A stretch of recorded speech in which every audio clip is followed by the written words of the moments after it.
Hello and welcome to my channel. My name is Lynn, and in this video I'll be making some cards using the Tonic craft kit number 44. This one's called Santa's Helper. So first off, I want to just start off with a little recap showcasing the cards that I make in this video. So you'll see that first one was my flat card, and these next three cards are my layered cards. And I did make a few mini slimlines, well, a little bit of a modification on the mini slimline.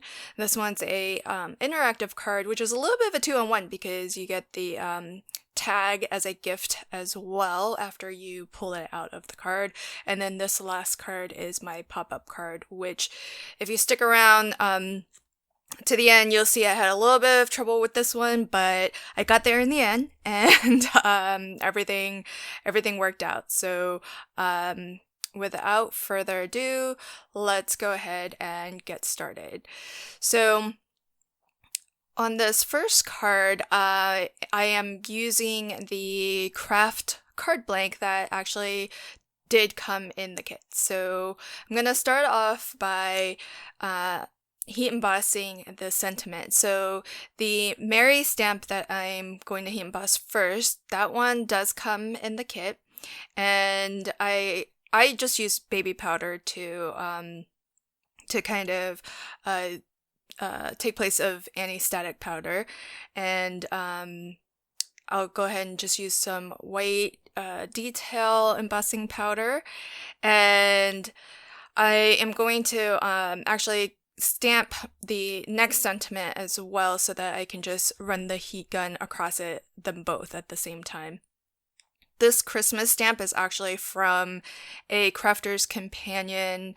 I think it's one of the holiday or Christmas peekaboo sets. So I didn't want to use one of the Verso dies that came in the kit. I just wanted to keep this all just really a single layer. So everything I do on this card is going to be directly on the card blank itself. So I don't know if you could see it, but I did draw a circle and try to sort of center the sentiment, but I didn't really do a great job of that. So if I had it to do over again, I would actually do this part that I'm about to do first, and then stamp my sentiment second. So this template here is from LDRS, and I think I got it on, I got this on HSN, so I don't know if it's still available for sale directly on the LDRS website.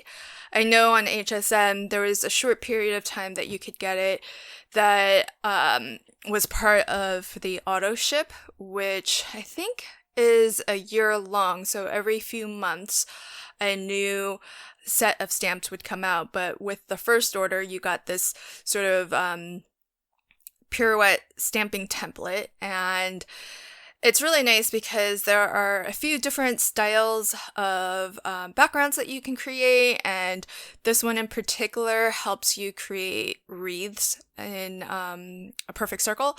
And so it's really nice. You can kind of use those rings to sort of guide where or how you want to place your stamps so that they stamp out perfectly spaced all the way around the wreath.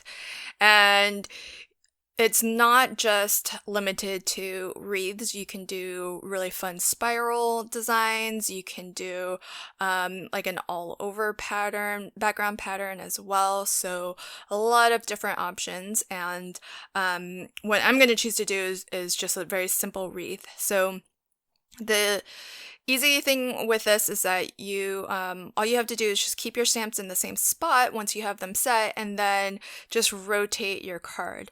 Now, ideally, you would be doing this on a square piece so that you could actually line up your paper to those corner markings that are on the template below.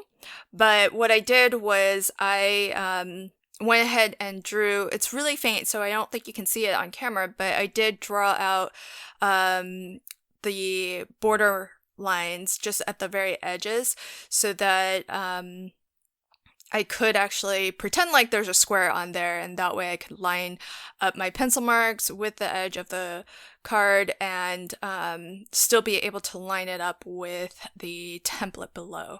So to get this to stamp fully, you just need to rotate your card 8 times around. And I'm just stamping with a white pigment ink, and I do stamp a couple times just to make sure that I get a nice solid stamp, but I do kind of like a little bit of that variation where some of the white is very solid white and some is just are a little bit more kind of ghosted. And you can already see how my Merry Christmas sentiment is definitely not centered. And so that's why I think if I had to do it over again, I would go ahead and do the wreath first to establish that circle. And then I could then center my sentiment a lot more easily. So here I took the little snowflake stamp, and I'm just going to add that in between the little Christmas tree and heart that I stamped my first go round. And if you have an idea for how you might like your wreath to be kind of designed, you can probably do all 3 of these stamps in one go. For me, I haven't used this system enough to really know or predict how things will turn out.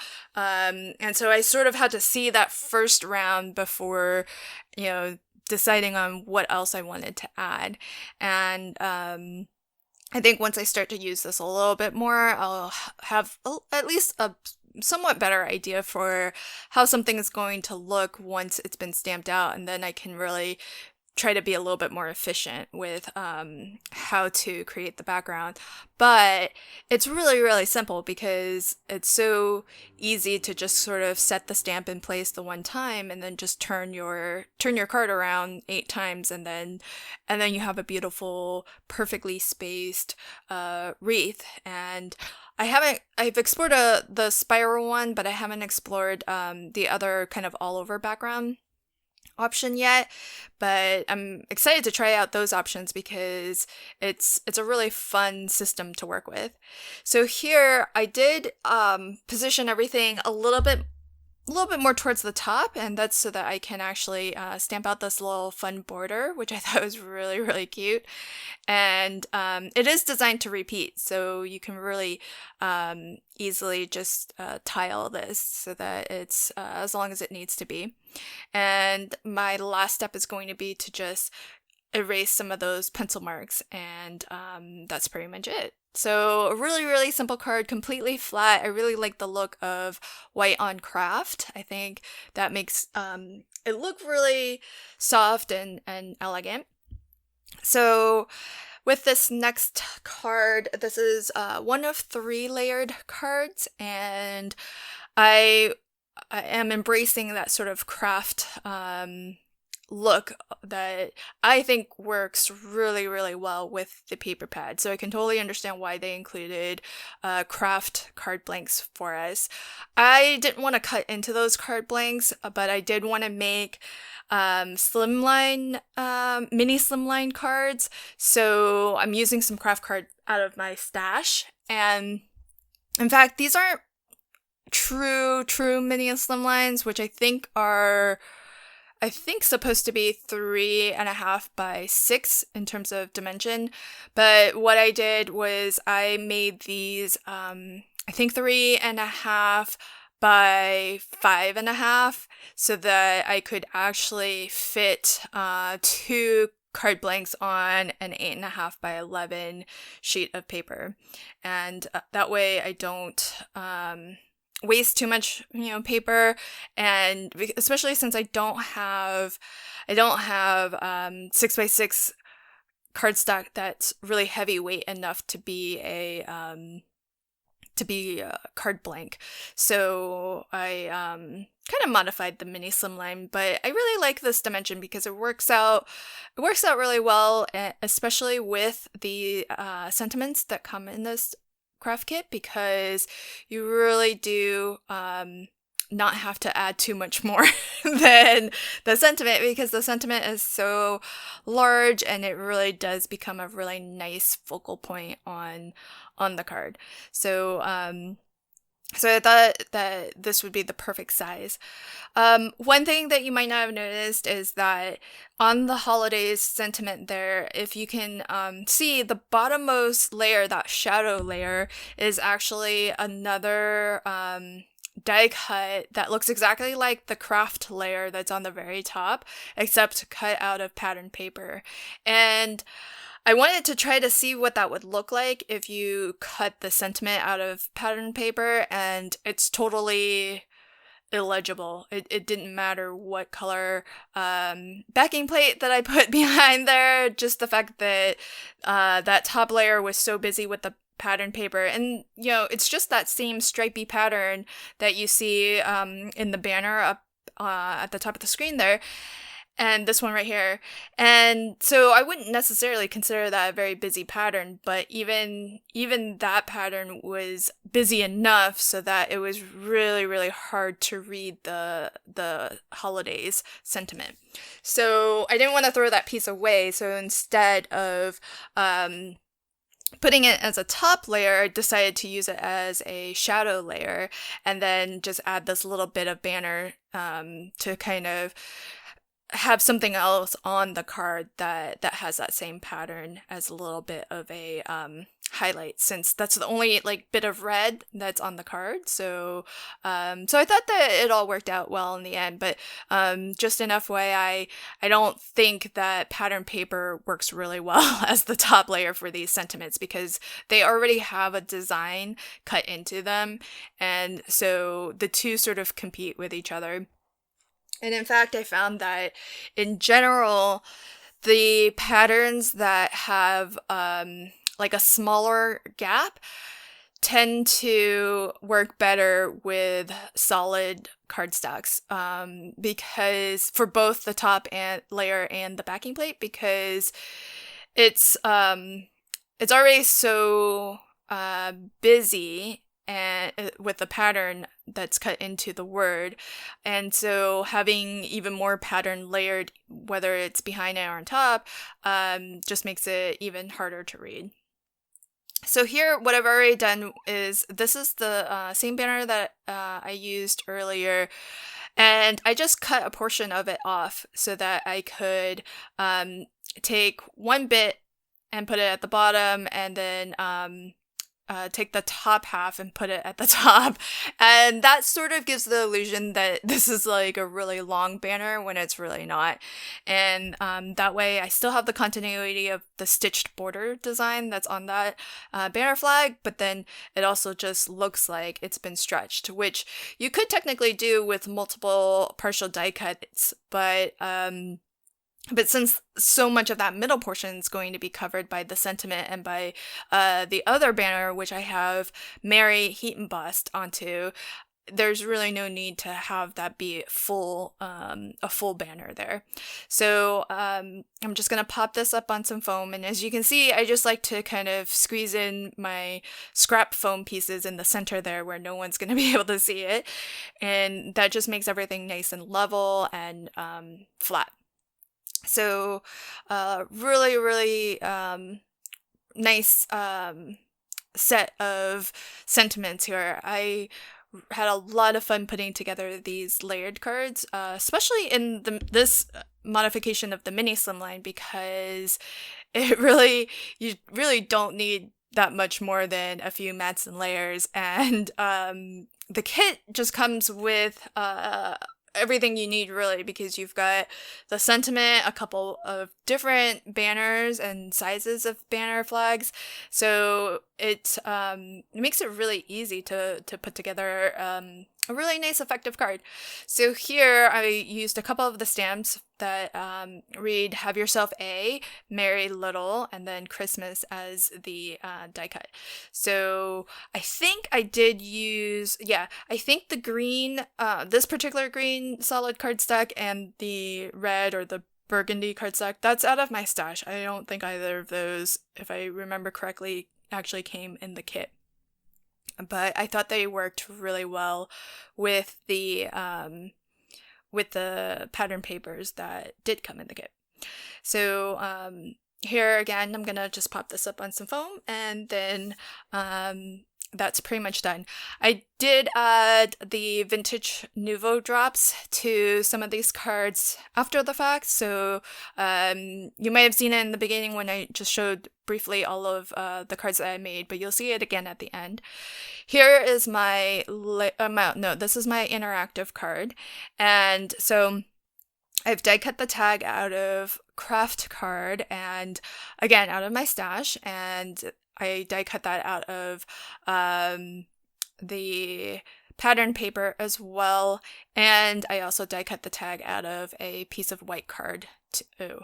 So there's actually 3 layers of the actual tag, and this would have looked fine as well, but I like the back to have a really nice finished edge so that you get that nice professional edge that you get with die cutting. And as well, I like to have a solid white, and you'll see in a sec why the white is useful, but also it's nice for whoever uses the tag to actually have space to actually write, who the gift is to, who it's from, and maybe a short little message as well.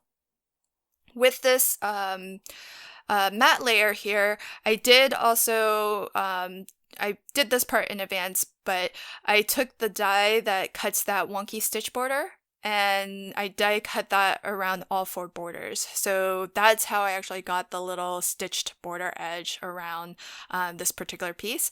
And then this is just a panel that I die cut that tag out of, and so I'm just using it so that I can trace out the outline of the tag in a white gel pen. And I really like the look of white and craft, as you can see, and there's just something about it that looks really kind of clean and simple and neat, and I kind of like doing the gel pen that dotted or dashed line look. I'm gonna have to definitely do more of that because I like the effect of that, and I like how that turned out. So I just used a craft knife and my steel ruler to cut a slit through the top because that's where I'm actually going to put my tag. And as you can see, I'm putting it so that the back of the tag is actually visible because that's solid white, and I think that's going to look the best, obviously, through the sentiments that are cut into that panel. And I ran out of my little foam strips, so I had to quickly make some more, and all I'm gonna do is cut up these strips just so that I can surround my tag with foam. That way there's just a little bit of space between this panel and the card blank so that so that it's easy to kind of pull that tag in and out. And I'm trying to be careful to get this kind of close to the tag, but so that it sort of has some rails to glide along, but I don't want it so close that it can interfere with the tag sliding in and out.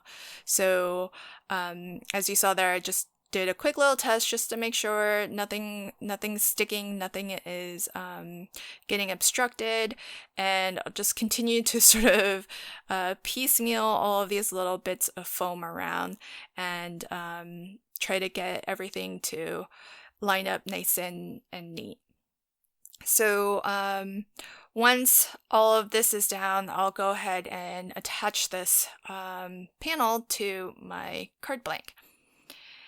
And before I do that, I almost forgot to actually put the little bit of pattern paper onto my card blank. And what's nice about this is that, once you pull out the tag, you kind of reveal almost like a different design, because it goes from the sentiment being backed by the white on the tag to being backed by this pattern paper.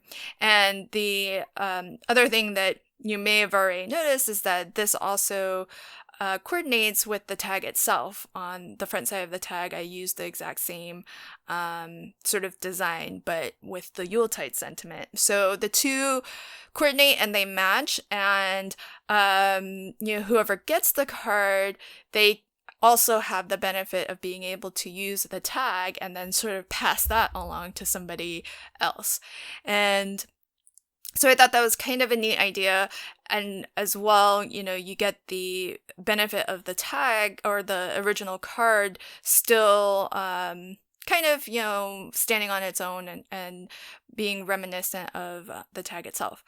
This twine is actually also from Tonic, but from a different kit. This one came in I think it's the Jungle kit. And I don't know, I think it was recently still available in the vault, but I do think it eventually sold out. I could be wrong on that, but I thought this green worked perfectly well with the green of the pattern paper, and it looks really well against the craft card too. This one is my last card. This is my pop-up card, and as you saw earlier, this is going to be a shutter card. So here I'm starting with the two panels that will decorate the front of my card, and this is just some of the Craft Perfect Classic card from the kit, and then I've got my belly band here, which is just plain white but pretty heavyweight cardstock. And what I'll do is go ahead and attach some of this really nice grosgrain red polka dot ribbon to it. And I'm just using some double-sided adhesive tape here. Hopefully that's going to be enough to hold that down. I thought about using some my 3-in-1 beacon glue, which I think is similar to the Fabri-Tac, which I think 3-in-1 also makes. But I thought maybe I hope the double-sided adhesive tape is going to be strong enough to hold that down. But I don't think it should be a problem. So I took a circle die. This is just a regular circle stitched border die out of my stash, and I went ahead and I'm cutting just out of some heavyweight cardstock what's going to be the center of the belly band on the front. And I'll also stamp out my the beginnings of the sentiment on this portion here. So just taking a couple of stamps from the stamp set and using the Shamrock Green hybrid ink cube that came in the kit, I'll go ahead and stamp that out. And I have definitely found my stamping has improved once I started using this stamping mat. So thank you to my viewer who suggested this to me, because I usually struggle with stamping and getting a really nice crisp impression, and ever since using the stamping mat, it's definitely helped. So, and I've also really started to enjoy using the 8x8 stamping platform as well, which you saw earlier on my first card.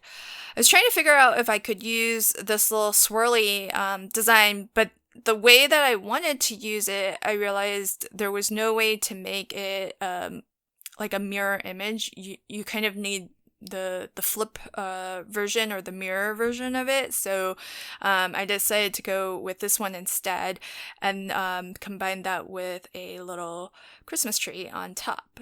And you'll see in a second here, once I get this onto the card, that this green ink is such a great match with the cardstock that they gave us. It matches so perfectly, so it is really nice that they coordinated this so well for us.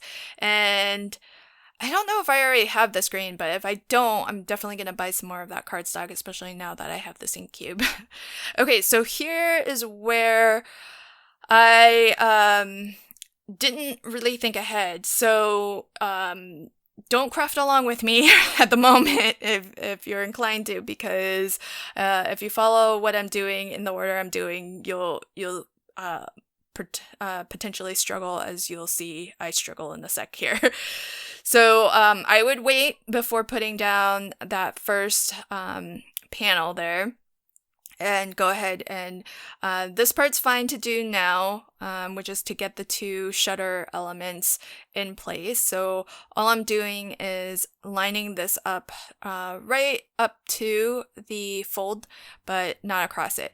So as you can see, this red piece here, and same with this shutter piece on this side as well, it's in terms of the width, about half the width of my card, and my card is a US A2 size, so the width is 4 1/4. So each of these shutter pieces is about 2 1/8, but just shy of that. So I just wanted to make sure that those two pieces don't overlap in the middle. And here for this piece, I've already die cut the verso design into this piece, and I'll just go ahead and back it with some acetate so that there are no catch points with all of these detailed design that's cut into the paper here. So and the acetate also just kind of makes it look a little bit more finished and a little bit more polished as well. So here's where I realized that I really shouldn't have put down this piece that goes behind the sentiment, because I wanted to hide the glue tabs at the top and bottom, and in order to hide that, those pieces have to go below that panel. And so it's kind of a good thing that I used wet glue. And even though it took a while to catch my mistake, I still was able to lift it up enough anyways to actually be able to still glue that down. And then my next mistake was to attach both of these, and you'll see in a sec I'll struggle even more. But then I realized once I started testing this that piece behind there actually creates a little bit of a catch point. And so here is where I realized, oh, I need to kind of scotch tape that down a little bit so that the shutter can actually glide right over that piece of cardstock. So if I had to do it over again, what I would have done instead was just attached one, either the top or the bottom of the front of my sentiment, put the backing panel down, and then scotch tape the two sides, but with the backing panel, only put glue down far enough to kind of reserve about 1/2 inch so that I can tuck, the rest of that sentiment panel behind there. But so that's where it's a little bit tricky. You kind of have to do things sort of partially in order to get everything down and secured. So I'm working a lot off camera because I felt in order to really see what I was doing, I needed to really, hold it a lot closer to myself. So I was struggling to get one long piece of tape down, so that's why I started to just use smaller pieces. But eventually I got it in there, and now everything glides and moves really smoothly. But as you saw, a little bit of a struggle, but I got there in the end, and it all worked out, and everything is nice and smooth. But yeah, I would definitely, if you were to create this card, just kind of keep all of those bits in mind so that it's not so much of a struggle for you. So I'm just gonna pop up this center sentiment piece on some foam to close up my belly band. And I did find that because my belly band, I used heavyweight cardstock, and as you can see, it has this natural tendency to kind of spring open, and I had to, it actually popped up completely open, even with my circle sentiment attached to it. So just to fix that, I just put some liquid glue on top of each of these foam pieces after the fact. And because the liquid glue is really strong, very permanent, and once it dries, it's stuck there for good. That pretty much solved the issue, and it didn't pop open afterwards. So yeah, a few challenges with that card, but I got there in the end. So here's a final recap of the cards that I made using the Tonic Studios Craft Kit number 44. This is my flat card, as you can see. This one, I very rarely make a completely flat card, but using that pirouette stamping system from LGRS makes it super easy. This is my the first of 3 layered cards, and the vintage drop here isn't 100% dry yet, so it still looks pretty glossy, and it looks a deeper red than it will ultimately be once it dries. So if you catch my showcase video, you'll see in that video how different it really looks once it dries, and it's a really nice look. I'm really starting to like the vintage drops and that matte finish. So this is my interactive card, which is actually a little bit of a 2-in-1, because you get the card and you get the card recipient can also have a little tag as a gift that they can then take and use and sort of pass along. And they both coordinate, so it's kind of a nice set there. And then my final card took a while getting there, but it reads, "Wishing you a joyful Christmas holidays," and it's what should have been a really simple shutter card, and it actually is. You just have to really do things in a particular order if you want to save yourself the hassle of having to kind of squeeze tape in and lift things up and whatnot. So it's well worth it, and most of the time any mistake is recoverable. So I hope that you enjoyed this video, and if you like these cards, please consider liking, commenting, and sharing. And if you want to catch future videos, hit the subscribe button and the notification bell so that you get a notification whenever I post a new video to my channel. Thank you so much, and until my next video, happy crafting and have a fantastic day. Thanks. Bye.